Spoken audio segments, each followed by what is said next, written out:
I assume everybody heard the news in New York City not that long ago. It's not very good news if you ask me. There's a million ways I could take this video, but there's one direction that I really want to take it into, and it's something that I've noticed quite heavily these past few days. On X, there have been photo after photo after photo after photo of women announcing that they voted early for that Zohran guy. And if you take a look at official polling data, you'll see that 84% of women in my generation voted for Mamdani. Yeah, if you've known me for long enough, you know where this video is going already. For those who don't know, I'm a monarchist, so I don't like voting, period. But I am especially not a big fan of the 19th Amendment, primarily because I'm living through its consequences. On a macro-political level, ask yourself this: has the female vote improved anything at all? And to clarify, what I mean by anything at all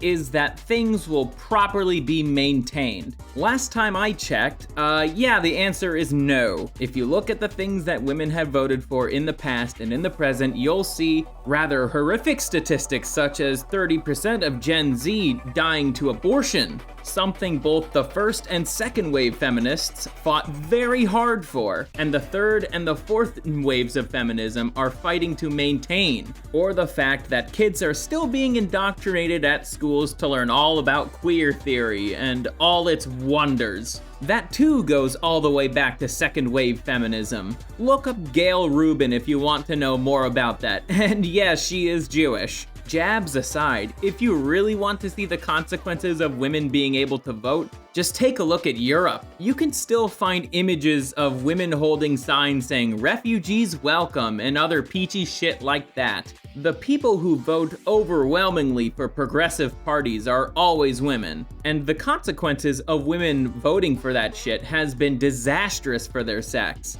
I don't think my four hearts can take much more of seeing headlines about young women being raped by migrant men. But circling this back to New York, that's basically what a bunch of women voted for. It's not that hard to find footage of him saying that he wants to basically abolish the police system and let out more violent criminals, as if New York City hasn't already been doing that. And do you want to know why these women voted for this guy? It's because he's brown and he's not old. But I think they don't know what they voted for. I don't think anybody who voted for Mamdani knows what even his policies are. If anything, the New York mayoral election reminds me of the 2024 presidential election. I'll be honest, I don't even know what Kamala Harris's policies were other than just continuing the disastrous Biden policies. And I don't really know what Mamdani's policies for New York City are gonna be other than the fact that he wants more criminals running around in the streets. What I'm getting at here is that these people don't even know what they're voting for. I have more information about these people than they do, and that's fucking sad. And that just tells me that women vote with their pussies.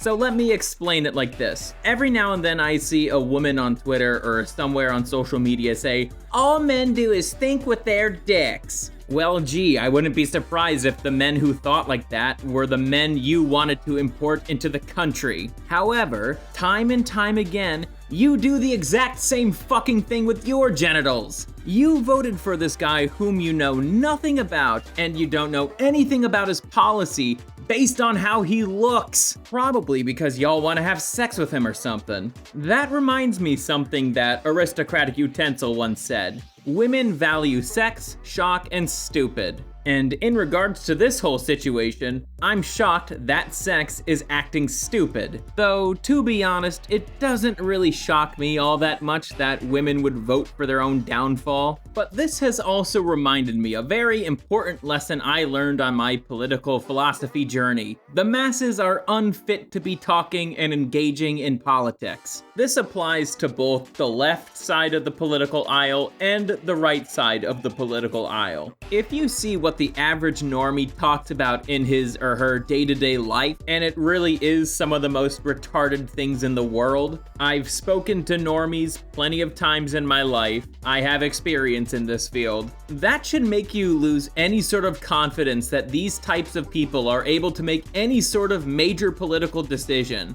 I'll give the normie men at least one thing. They could at least try to understand what I'm talking about, and they'll try to listen. I've red-pilled some normies before on matters of politics. However, when it comes to normie women, it feels like an uphill battle. And yes, the reason as to why it's an uphill battle has to do with my looks. I'm not the only guy who's experienced this phenomenon, but a woman who's actually attracted to me will actually hear me out and will take what I have to say seriously. It also has to do with the fact that I got a pretty good looking face, all things considered, and I'm also quite the ornery asshole. And that's quite the understatement if you ask me. Keep in mind, I'm not trying to sleep with any of these women that I talk to about this stuff, but I want you guys to think a little deeper as to why I'm bringing up these tidbits of information. Why is Scurvy talking about his pickup game in a video about voting? That's because that's how women think about politics. Remember that phrase from earlier? Women vote with their pussies? Now, think about that phrase and how it applies to the past century. It's not even just an American thing. Take a look at Europe as well. 'Twas only a matter of time before someone like Mamdani would be elected, and that voting base primarily being American women and not Muslim men. Consequence mapping is a fun game you could play. It's a game I play quite regularly and consistently, but plainly speaking, this whole election in New York City just shows how broken our political system truly is. If we lived in a more sane world, if we truly lived in a sane world, we wouldn't have democracy in the first place. At the very least, someone like Mamdani would not even be able to qualify to be a political candidate in the United States of America. He was not born here. He views New York City, of all places, as this bigoted, racist hellhole towards his people. He also hates the average American citizen. And the worst part about it is, and I actually am gonna take pity upon the leftists for once, you guys got duped pretty hard. I'm not the first one to have made this observation before in regards to the Jews, but they fund both sides of wars, and that includes culture wars as well. Hey, AIPAC tracker, just because he's not being paid specifically by AIPAC doesn't mean he's still not working with Jews. So many different photos that you're seeing on screen right now literally prove that's the case. And I wouldn't be surprised if he was working with a certain man named George,